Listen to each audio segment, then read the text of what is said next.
What is going on, everybody? I'm Noah. Welcome to Madison Angling. I am here at DNS Bait Tackle and Fly Shop here on the north side of Madison. No, I am not here to harpoon Pat, but if he quits hooking me up with bait, I'm probably going to. But anyway, this video, we are talking about ice safety. I know it's not super exciting. It's not something that we're all super excited to talk about, but it's kind of hard to catch fish if you're dead. So, because it is early ice and we're all itching to go, some of us more than others probably, it's important to go through a couple of little things that could absolutely save your life or people around you. So I'm gonna run through a few things that I like to have with me, early ice, as well as a couple that are maybe seem a little bit goofy, but in the heat of the moment, it could absolutely save somebody if you, for whatever reason, find yourself in a situation where you don't have some of these tools. But after watching this video, you're gonna stop down to DNS and you're gonna pick some of this stuff up if you don't have it already. So first and foremost, the spud bar. No, this is not for tridenting your arch nemesis, although it probably would be very effective. Spud bar. So you can buy a spud bar. This is literally a piece of rebar with a chisel tip on it.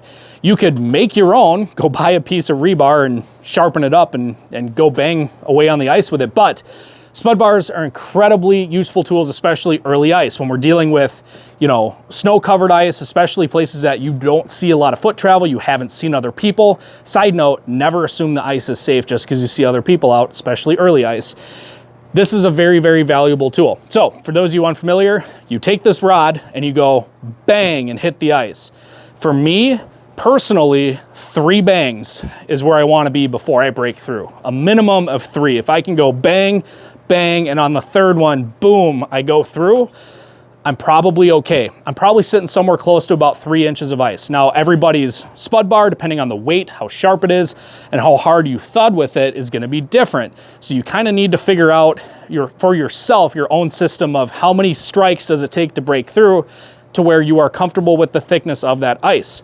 If I'm walking along and I go bang and I go right through, I am walking straight back the direction I came from. I am not going any further that direction. So a spud bar can be a very useful tool. Also, assuming you're in relatively shallow water and you don't let go of this thing while you're spudding, if you go through, you can use this to kind of distribute your weight on top of the ice to help get yourself up and out of the water in certain scenarios. Of course, this is a metal bar. It sinks.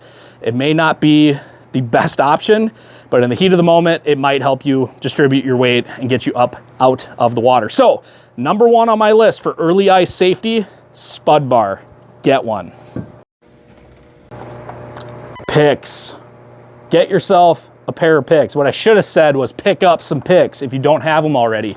In fact, there are actually some jackets or certain brands of jackets that come with picks already in them.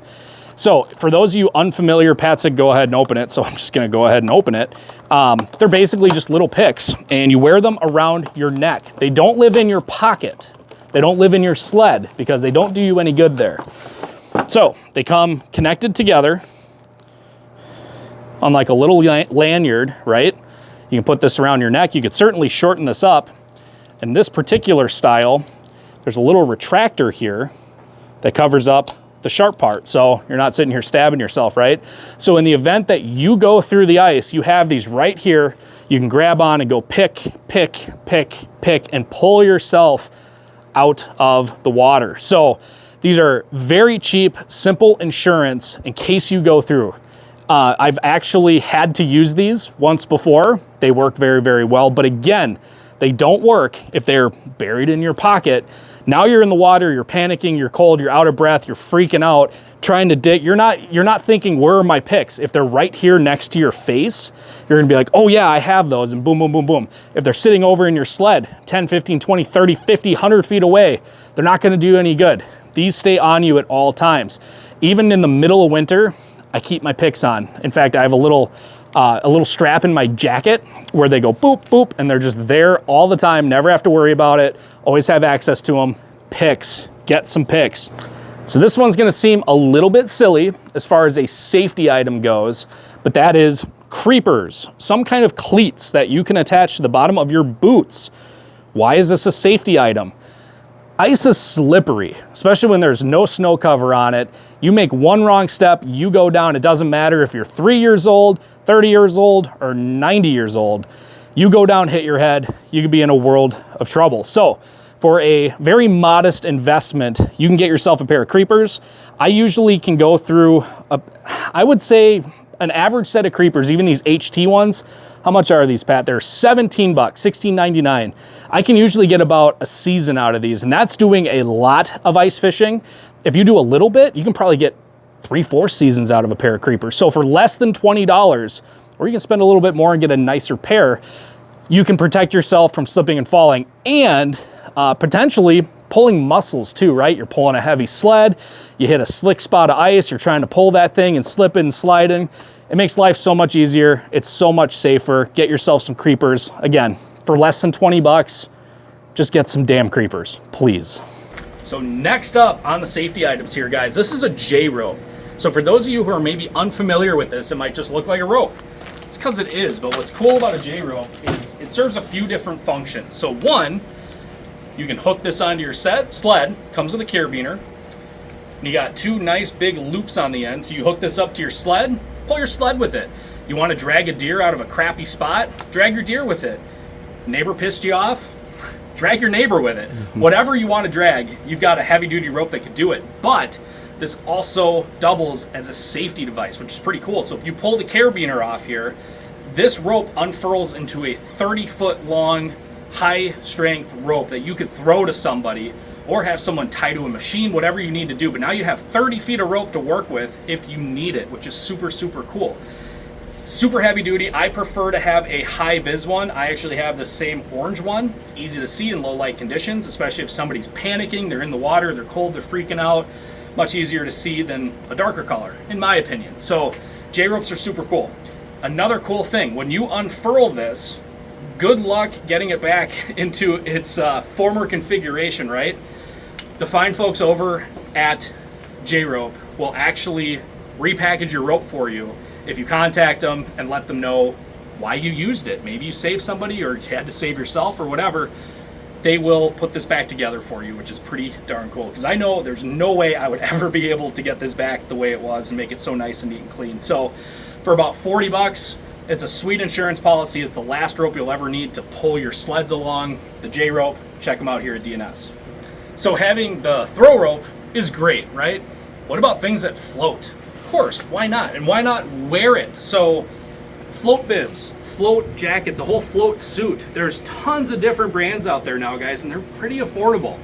They work very, very well. So the first set of float bibs and a float jacket that I ever bought, I tried out in my parents' pool.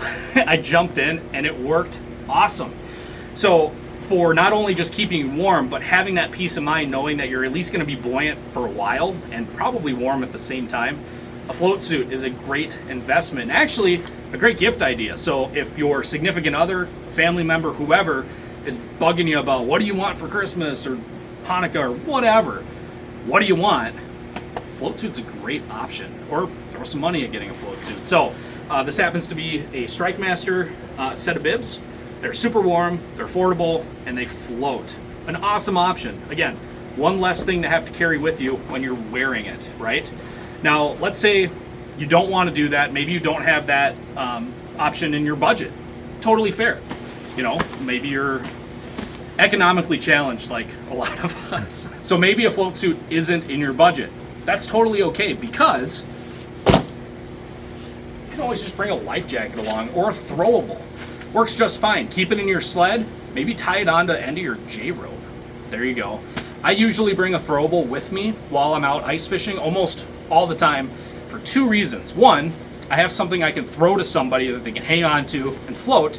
2, if you have a throwable, you have knee pads when you're working on a tip up, you're kneeling down, fixing something, putting your shack up, whatever. It kind of doubles as a knee pad. So I have kind of a beater throwable that I use for ice fishing. It serves 2 purposes, and you have something buoyant. However, things happen, right? In the heat of the moment, maybe I can't get to my sled. You know, my buddy, Pat, just broke through.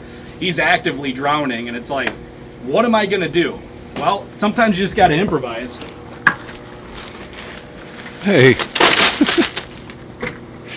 Who doesn't? have a bucket, either in their sled or carrying all of your crap with you on the ice, right? I always have a bucket.